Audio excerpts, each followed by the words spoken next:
Well, I'm supposed to be doing a live stream, but I'm late setting it up. But I'm early for when I've got it scheduled for, which is an hour from now.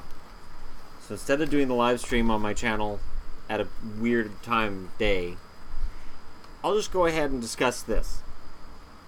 This is season 1 of Ash vs. Evil Dead. I've started watching season 2. I watched the first episode last night. And while everybody's in church, I should be watching more of it. But I've got a live stream and I've got stuff to do today. So, the topic of gore has been brought up in my house. And it's funny because it doesn't bother me. It's never bothered me.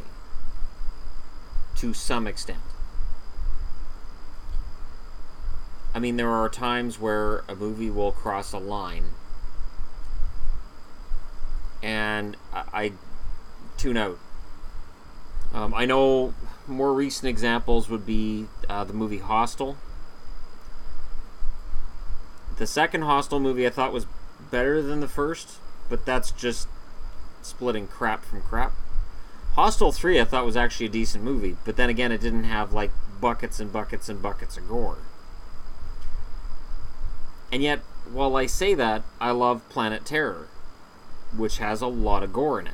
It's the first half of the Grindhouse movie, if you're not aware of what Planet Terror is. It's much better than the other death car crap thing that Kurt Russell's in. It's not Kurt Russell's fault, it's just not very good. Quentin Tarantino's funny that way too. He's either excellent or he's really bad. There doesn't seem to be an in-between. But, you know, the topic of gore is an interesting one because to me Ash vs. Evil Dead's really funny.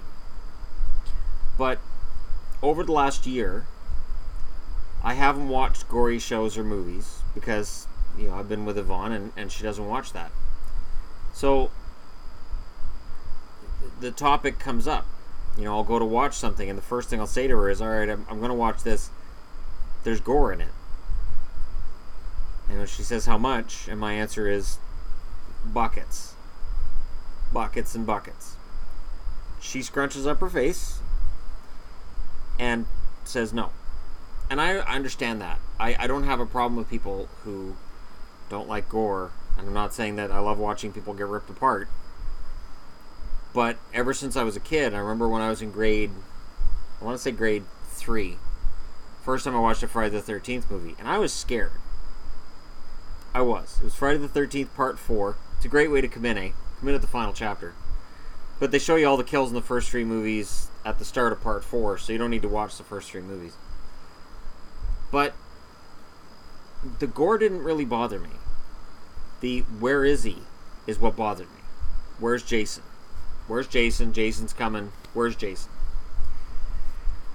So, I'm far more likely to be jumpy in a movie than I am to be bothered by the gore. The funny thing is, a lot of the horror movies that are coming out now are those PG-13 stupidity movies where it's something jumps out at you.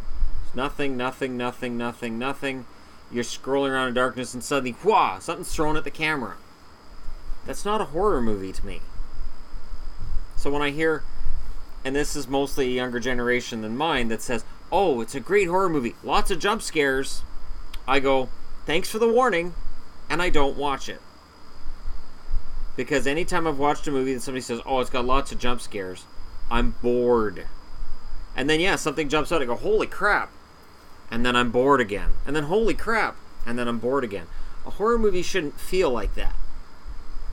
That's, to me, personally, it's not a horror movie. That's holy crap. And you can get that in any movie. You know, it can be quite alarming when James Franco shows up on the screen if you don't expect him. Holy crap, it's James Franco. Yeah, Brendan Fraser's in this. Where's the remote? But, I kid, mostly. Brendan Fraser did a couple of movies I didn't mind, and James Franco seems like a half-decent guy. He's just alarming sometimes. Shouldn't be Green Goblin.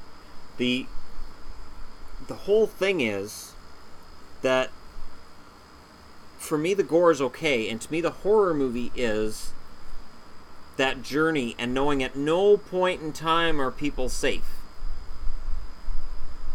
You're not safe. I mean, in Friday the 13th, if it's daylight, you're probably pretty safe, but it depends on the movie. Depends on how angry Jason is. And in Nightmare on Elm Street, of course, if people are awake. But they usually throw in that kids think they're awake and they're not, and they might only throw you a couple of hints that they're asleep. So if you're not paying a lot of attention, you may go, wait, this is a nightmare? Until the later movies where it was just, Freddy's funny. Look, Freddy's funny. And the gore was taken out and the scares were taken out. It's a fine line. That's why I did the comparing slashers, and I made the picks I did.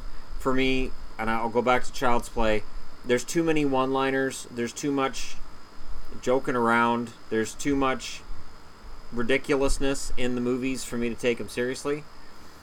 Psycho 2 was a good example of a movie that took the original Psycho, had Norman getting out of jail, and for me as a little kid, I'd never seen the original Psycho, so I was shocked when Norman snaps at the end of Psycho 2. I was like, really?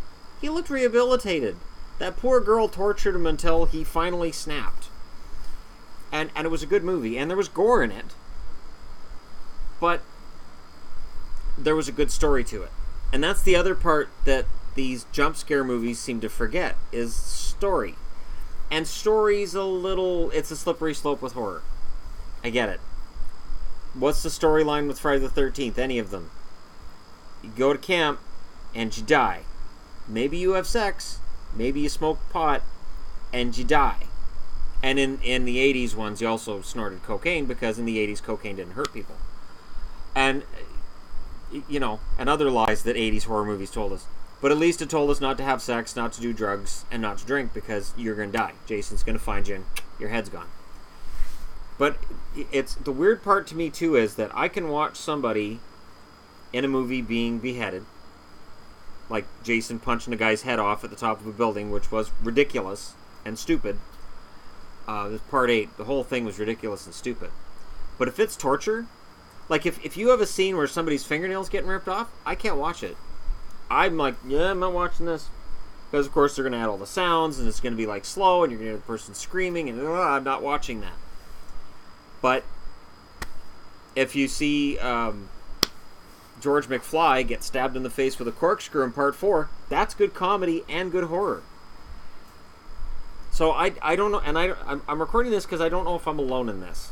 I don't know if I'm the only person who watches horror movies and watches stuff like Ash vs. Evil Dead and all this stuff, but when it comes to Hostel, some of the Texas Chainsaw Massacre movies, and Hills Have Eyes is just, keep it. I don't want it.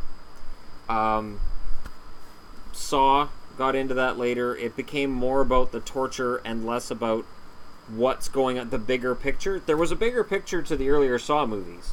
And then there was the twist at the end of the first one, which was good, the second one, which was okay, and the third one, which was interesting in that it weaves all three movies into one. And then part 4 just says, we'll just toss that away and just throw crap at the screen and bring in new torture devices, and then I just checked out. It's a fine line. It's much like sci-fi. If you make sci-fi really smart, it gets cancelled. If you make sci-fi all action schlock, you alienate your sci-fi viewers. You might bring in your casual guy who goes, I love Roland Emmerich movies, but you lose everybody else who goes, I hate Roland Emmerich movies. Why are we watching this crap? The special effects are great. Don't care, the science is stupid. The ocean is cold, and now everything's buried in ice. That doesn't happen that fast.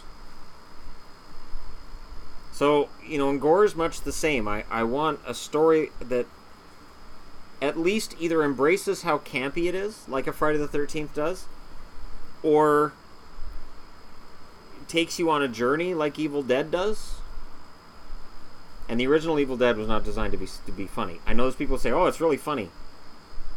Something wrong with those people. I can only watch the original Evil Dead so many times, and then I have to put it away for a while. Evil Dead 2 is designed to be funny, because Bruce Campbell's good at physical comedy, and Sam Raimi's good at filming physical comedy. So, let me know what you guys think. Like, at what point does gore turn into the torture? That's where I'm lost. And for me, I'm fine with watching this stuff because there's no torture to it. And there were a few moments in last night. I watched the first episode of season 2, and there were a few moments where I genuinely said out loud to the TV, "Don't go over there.